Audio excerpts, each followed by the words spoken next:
Detective Laura Green stood outside the small, rundown house where the murder had occurred. Inside, the body of a man named David Miller was discovered in his living room, stabbed multiple times. The strange part was that there were no signs of a struggle, no blood anywhere except the victim's body. Everything seemed too clean. Laura questioned the neighbors. They had all heard noises from the house the night before, but no one had seen anything unusual. The case went cold, and Laura's team struggled to find any leads. One evening, Laura returned to the scene alone, hoping for a breakthrough. As she stepped inside, she noticed something odd. The house was eerily quiet, but then she heard the faint sound of scratching coming from the attic. Curious and cautious, Laura climbed the narrow stairs. She opened the attic door, only to find a woman crouched in the corner, rocking back and forth.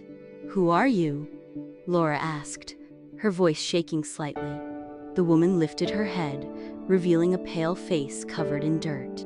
"I'm sorry, I didn't mean to," she whispered. "David was hurting me. I had to protect myself." Laura was horrified. The woman was clearly in a state of shock, but something didn't add up. David's wife had been reported missing 3 days before the murder, and the woman in front of her matched the description. Laura called for backup.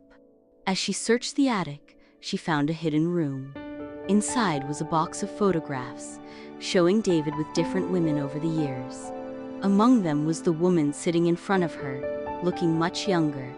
The final photo was of her standing over a grave.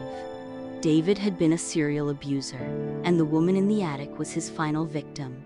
But her confession wasn't the only shocking detail. As Laura examined the photo, she realized the woman had been David's wife all along, and she had been dead for years.